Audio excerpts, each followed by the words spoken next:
Hey, welcome back, everyone. This is Blue Dolphin with Hoplite Security. Jumping right into things here, we're going to be covering the I Like To machine, and this is a part of the newly released Hack the Box content. These are post-incident response machines where it's the opposite of what you normally do. So you actually are given logs and you have to figure out how the machine was compromised. So for this video, I'm going to start off with an attacker's workflow, which you can see down at the bottom there. This is just what I think the attacker did after going through and answering all the questions. I'm going to go through that very quickly. Then I'm going to go through the questions. We'll try to be respectful of everyone's time. So let's just get right into the attacker workflow here. Okay, well, at a high level, port scanning was the first thing I noticed.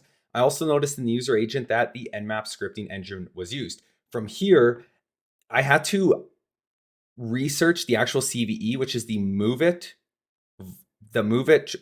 secure file transfer vulnerability, and that taught me what to look for. In particular, I was actually able to see web shells that was trying to upload as a part of the vulnerability, the CVE, and they were failing. And I noticed that the web shell moveit.asp was failing, but I think this was because it was ASP and not ASPX, so it was a little legacy.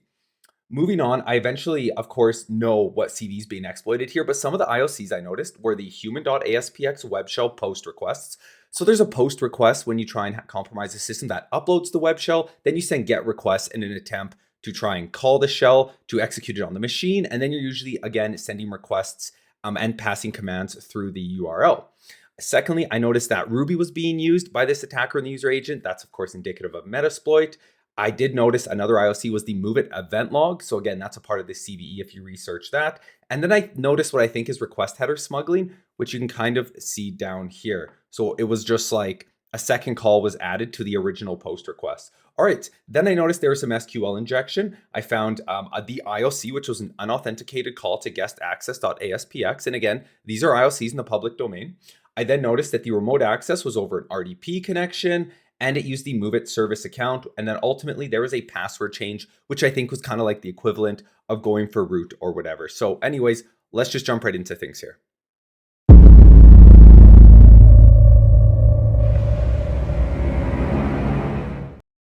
Our first question is going to be name of the ASPX web shell uploaded by the attacker. Two things to look at here on the screen. The first one is just going to be the file path up here. What stood out to me was inetpub. And of course, in this situation, the compromised host, if you call it, was actually triaged using Kape, which is the Kroll artifact parser. So it's a tool that takes, police or security analysts or forensics investigators are going to use it to look for those very key artifacts on a system to determine what happened. So Kroll was used on this compromised host. And one of the things that stood out to me was the inetpub folder here in the log files. What was interesting is if you look at all these requests, you'll eventually find at the very bottom of the file, there is a call to a web shell here, which is identified. When you research the Move It Transfer CVE, it has several web shells with these names. And the one that stood out to me was down here, move.aspx. And the reason for that is it returned 200. So it was the only one to return with 200. The others were returning 404, 404, 404. So they weren't working. That's how I knew that this was likely the real web shell. All right, let's look at question 2 here. What was the attacker's IP address? Well, that's easy. It's right there, same line. 10.255.2.54, blah, blah. I don't need to read it off. Third question, what user agent was used to perform the initial attack? Well, right here, you'll see Ruby was the first user agent associated with these suspicious requests to these .aspx files, or in this case, shells, which again were identified by actually reading the CVE IOC list. And that's how I kind of put 2 and 2 together. Question 4, when was the ASPX shell uploaded by the attacker? Okay, this one was a little odd. I know at first you're thinking, well, the time is right there. And I thought that too. However, I later learned that just because you see time down here, this is when the web request was sent, not necessarily when something was actually uploaded and totally written to the hard drive. So for that, we got to switch over to here.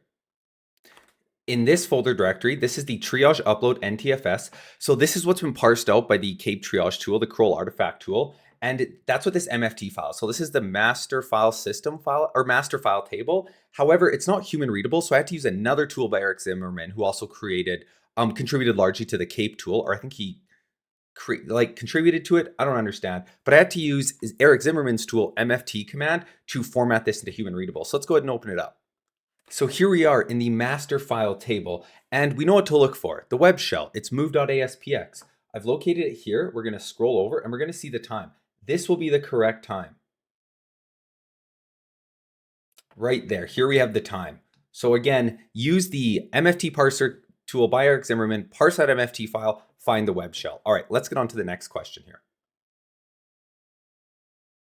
The next one is going to be number 5. The attacker uploaded an ASP web shell, which didn't work. What is its file size in bytes? All right, so we're going to jump over here, back to the MFT parsed file, and we're literally just going to look up for that moveit.asp file, because we know it's probably not going to work if it's an ASP file. And there were several that I think were maybe failed web shells, but we know this one's definitely going to fail because it's ASPX. So we can see here we have our file, and if we just jump over the file size, we're going to see it right there. It is, oh, I got the wrong query. Let me change that. The query is just going to be moveit.asp. And then sure enough, we scroll over and we're going to see the file size here.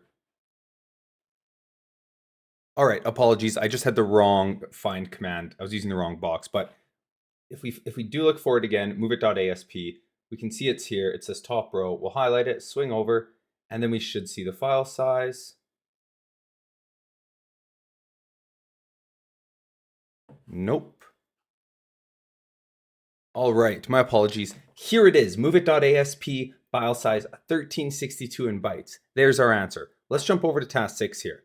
Which tool did the attacker use to initially enumerate the vulnerable server? I don't even need to tell y'all. I think everyone's going to figure that out very easy. But if you want to know, it's just at the very start of that log file that we originally looked at. It's right at the top here. Let me jump over there. Here's the log file, and here it is, nmap. And it's the scripting engine, and of course, the malicious or bad actor's IP. All right, next question. Number 8. We suspect the attacker may have changed the password for our service account. Please confirm the time this occurred. All right, let's jump over to the event logs. Okay, these are the event logs here. We're looking at the security logs that were, of course, parsed by the Kape triage tool, and we're going to look for event ID 4724. So let's filter for that. Okay, so here it is. However, there is a gotcha. The time you're seeing here is not reflective of the time under the details pane. So if we actually look at the details, I don't know why. I think this is like system time versus user time, like what's that called, an NLTP time server or something. I don't really know. If you know, please let me know. However, where I found the answer was here. This was the time, I think. Let's just cross-reference. Yes, this was indeed the time right here. So again, event log 4724 in the security event logs, you'll find it right there. Let's take a look at the next question. Which protocol did the attacker utilize to remote into the compromised machine? I'll be honest, I at first just guessed, but then I eventually found it looking under, just because I wanted to figure out where I found it. I found it under here, under the event log, Microsoft Windows Terminal Services, remote connection. And if you just scroll through here, you're eventually going to see that. Somewhere on here, there was, remote desktop service, user authentication. That's our attacker right there. Boom. Next question. Please confirm the date and time the attacker remotely accessed the compromised machine. Okay, so bit of a gotcha. There's 2 remote connection logs. So there's the remote connection manager, operational. Then there's remote connection manager, admin. So don't make the mistake I did. This is the real time here. But again, we have to check the, I like how it calls it a friendly view. This is the time here, 11/11/18. All right, let's jump over to the next question. Task 11. What was the user agent the attacker used to access the web shell? Well, let's jump back over to our initial log file. Looking at our web request log file, you can see right here our malicious IP and their actual user agent. And again, this isn't the user agent for scanning. This is the user agent. And that's what the question is asking for. What did they use to access the web shell? Not what a user agent spawned from Nmap or any other automated tools like Metasploit. All right, task 12. What is the inst ID of the attacker? For this one, I don't have it to show because I'm on my Windows machine, but if you look at the Metasploit module, I found it in there. It says inst ID 1234. So I think I went about this the wrong way. I think I was supposed to find it in the log files, but I just kind of looked at it from the attacker's perspective. When I was looking at the CVE and the exploit, it said there and I put it in there. So shame on me. Task 13. What command was run by the attacker to retrieve the web shell? Okay, this was a bit of a pain. So We do actually have a memory dump, but the problem with that is that we can't access it because I think it's corrupted. So I had to run strings. Let's take a look at the strings output of the memory file.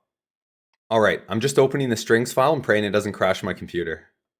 My query here was simple. I just searched like how do we normally access web shells? Well, we do the old wget or curl, but so if we do wget http, the T was spilled when I searched for this. We'll just give it a second. It's a huge file. There it is right there. There's our answer. Wget http. Boom. All right, next question. Task 14. What was the string within the title header of the web shell deployed by the TA? To be honest, I don't remember how I did that, so we're just going to skip it. Okay, question 15. But I have the answer here. What did the TA change the our Move It service account password to? Okay, well, again, we're going to be looking in the mem dump for this, and hoping I recall, I think what we do is, I think it's net user move it. Oh, I think. Let me just pause while it searches. All right, here it is. I actually have to throw in double quotes. Net user move, get to the answer. It's net user move it service, strong password. That's our answer. That's a wrap. Boom. I'll have my blog and a just that visual workflow in the comments down below if you want to follow along. See everyone in the next video.